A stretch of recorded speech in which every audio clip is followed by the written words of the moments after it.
Do livro Caminho, Verdade e Vida, capítulo 46, de 180, Quem és? Psicografado pelo médium Chico Xavier, através do Espírito Emmanuel. 46 de 180. Quem és? Há só um legislador e um juiz que pode salvar e destruir. Tu, porém, quem és, que julgas a outrem? Tiago, capítulo 4, versículo 12. Deveria existir, por parte do homem, grande cautela em emitir opiniões relativamente à incorreção alheia.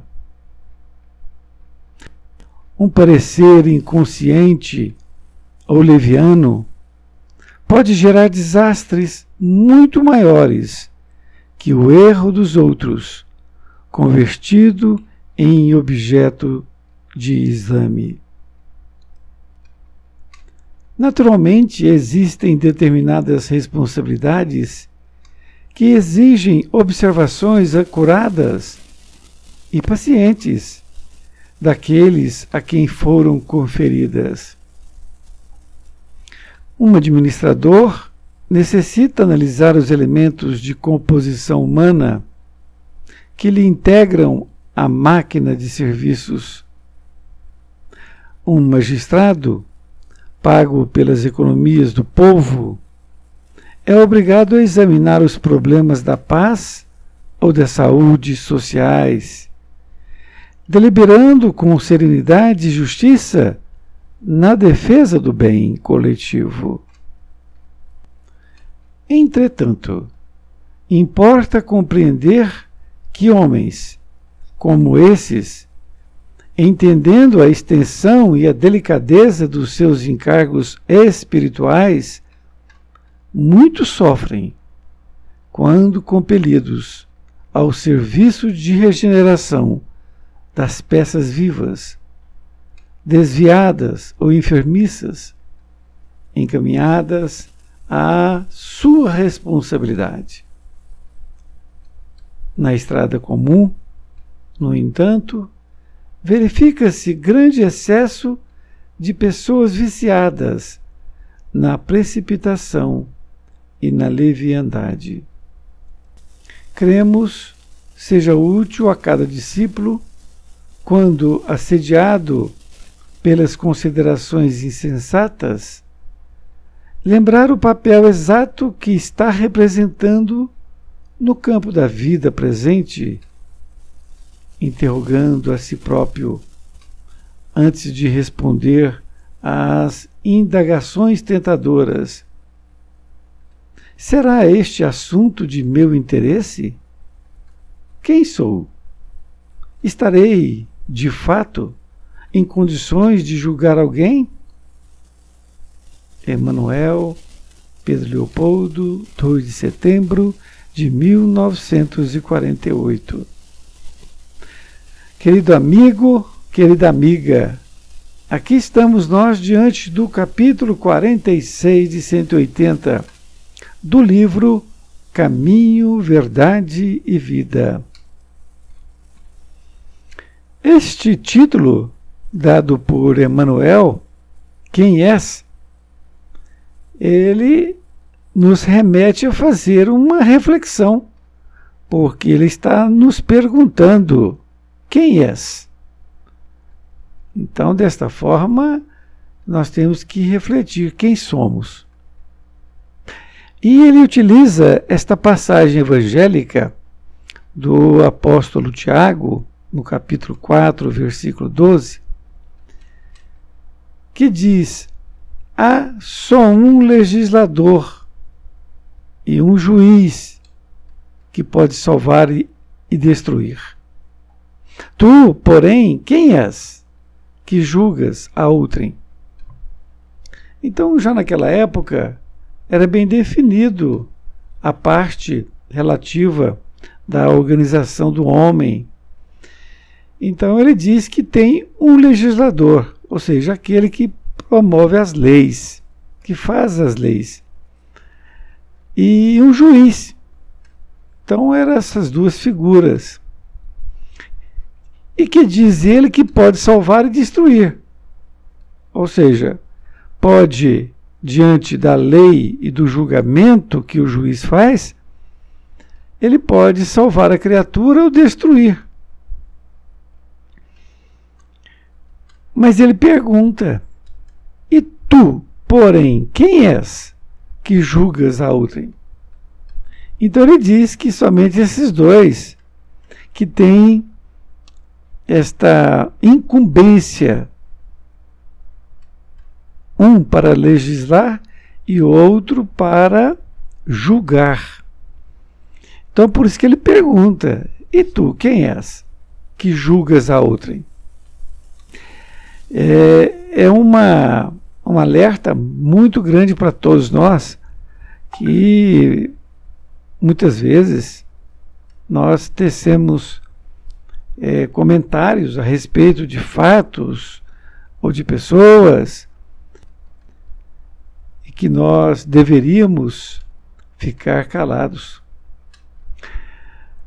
Ele começa dizendo, Emmanuel, deveria existir por parte do homem grande cautela em emitir opiniões relativamente à incorreção alheia. A palavra incorreção é um defeito, ou um problema, não é? Que ele tem que pagar com a justiça. Então ele diz que nós deveríamos, por parte do homem, de todos nós, grande cautela em emitir opiniões relativamente ao erro do outro, ao defeito do outro. Que nós nos acautelemos. A grande cautela é isso. Nos acautelemos antes de querer, de sopetão, querer dar uma opinião sobre um acontecimento ou sobre uma pessoa. E principalmente se for uma colocação infeliz. E continua dizendo, um parecer inconsciente ou leviano pode gerar desastres muito maiores que o erro dos outros, convertido em objeto de exame.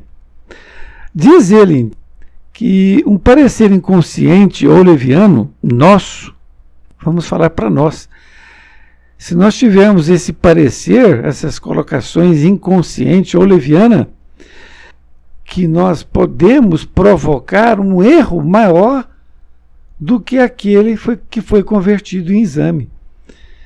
É muita cautela, porque é o que a gente vê em épocas passadas, em épocas atuais e veremos no futuro. Hoje, a mentira, por exemplo, chama fake news, mas é mentira mesmo. E desta forma, quando nós damos um parecer inconsciente e leviano com uma pessoa, nós estamos falando uma mentira. Uma mentira. E é muito importante que nós tenhamos isso em mente. E o que ele coloca aqui, Emmanuel, que aquelas colocações nossas pode levar ali a consequências maiores, uma coisa que muitas vezes é pequena. Continua dizendo nessa outra parte que naturalmente existem determinadas responsabilidades que exigem observações acuradas e pacientes daqueles a quem foram conferidas. Ele está se referindo a exatamente o que mencionou Tiago, ao legislador e ao juiz. O legislador que ele faz as leis e o juiz que faz a sentença, faz o julgamento. Então ele diz, naturalmente existem determinadas responsabilidades que exigem observações acuradas e pacientes daqueles a quem foram conferidas. essas observações são dessas pessoas, de quem faz as leis e de quem julga. Mas eles fazem observações acuradas. Acuradas. Ou seja, cuidadosas. Isto que é muito importante, cuidadosas. Não tem nenhum sentimento de querer denegrir a imagem daquela criatura. De forma nenhuma.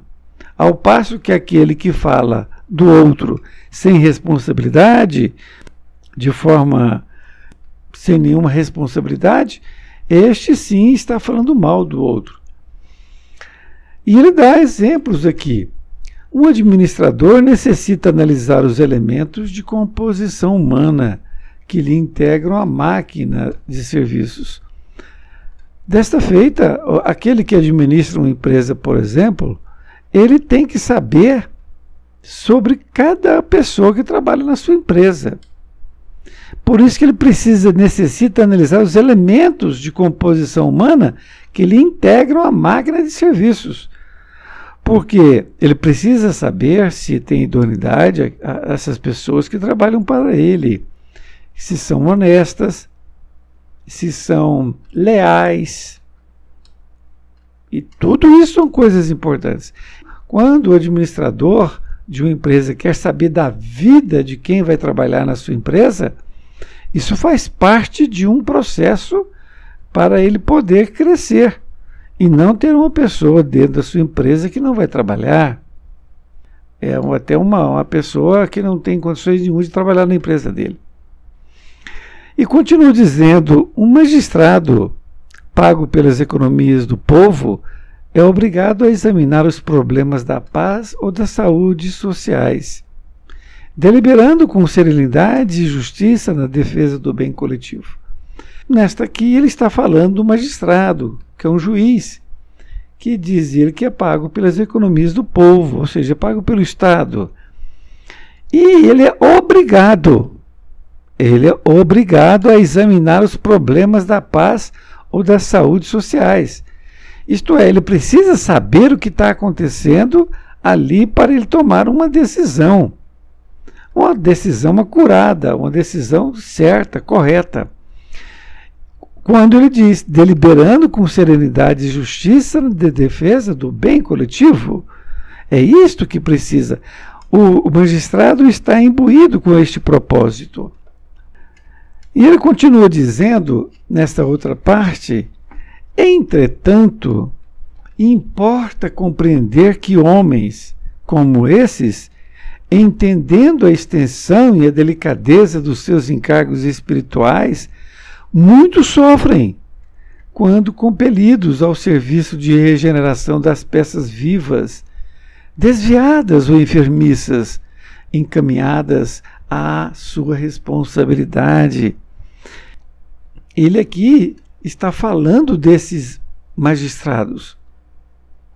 Ele está falando que importa compreender que homens como esses magistrados, entendendo a extensão e a delicadeza dos seus encargos espirituais, porque essas pessoas que são juízes, eles têm uma delicadeza nos seus encargos por causa da sua parte espiritual.